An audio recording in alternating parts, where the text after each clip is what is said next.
TikTok မှာဂျပန်ကောက်ဖွင့်လာပြီးကိုတင်လိုက်တဲ့ဗီဒီယိုတွေက view က100ကျော်200ကျော်ပဲတက်နေတယ်ဆိုရင်ဒီတဲ့ view တောင်ကိုတင်လိုက်တဲ့ဗီဒီယိုတွေကို update ပြန်ပေးခြင်းဖြင့် view တွေ follower တွေ like တွေတိုးအောင်လုပ်လို့ရပါတယ်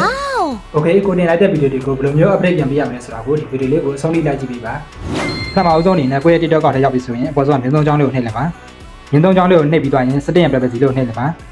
။ setting privacy လို့နှိပ်ပြီးသွားရင်အပေါ်ဆုံးက manage post ဆိုတာလေးကိုနှိပ်လိုက်ပါ။ဒီနေရာရောက်ရင် manage post visibility ဆိုတဲ့ဝင်လိုက်ပါ။ဒီနေရာရောက်ရင်တော့ view နဲ့နေတဲ့ဗီဒီယိုလေးတွေကိုအမှတ်ကြီးလေးလိုက်ပြပေးလိုက်ပါ။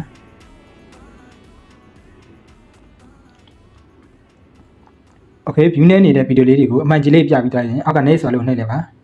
ဒီနေရာမှာ everyone နဲ့ friend နဲ့ only you ဆိုပြီးတော့သုံးခုပေါ်ပါတယ် everyone ကိုထားပြရမှာပါ everyone ကိုထားပြမှတာနဲ့ကိုယ့်ရဲ့ဗီဒီယိုတွေက F5 ပေါ်ရောက်မှာပါ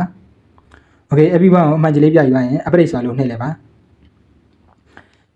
ဒီလိုမျိုး visibility update to everyone လို့ပေါ်လာလို့ရှိရင်ကိုယ့်ရဲ့ဗီဒီယိုလေးတွေကို update ပေးပြီးသွားပါပြီဗျ Okay ဒါကကိုတင်ထားတဲ့ဗီဒီယိုလေးတွေကို update ပေးခြင်းဖြစ်ပါတယ်ကိုတင်ထားတဲ့ဗီဒီယိုတွေထဲမှာ comment တွေကို update ပြန်ပေးခြင်းနဲ့ဆိုရင် managing comment permission ဆိုလို့နှိပ်လိုက်ပါ Okay ဒီနေရာမှာလဲစနာလို့အမှန်ကြီးလေးလိုက်ပြပေးလိုက်ပါ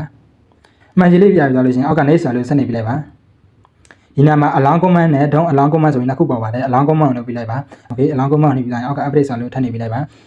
ကိုယ့်ရဲ့ဗီဒီယိုတွေက view က100ကျော်200ကျော်လေးနဲ့ပဲရက်နေတယ်ဆိုရင်ဒီနီလန်တိုင်းလုပ်ကြည့်လိုက်ပါ session view မတက်ပြီမဲ့တဖြည်းဖြည်းချင်းတက်လာပါလားခင်ဗျအားလုံးပဲအဆင်ပြေကြပါစေ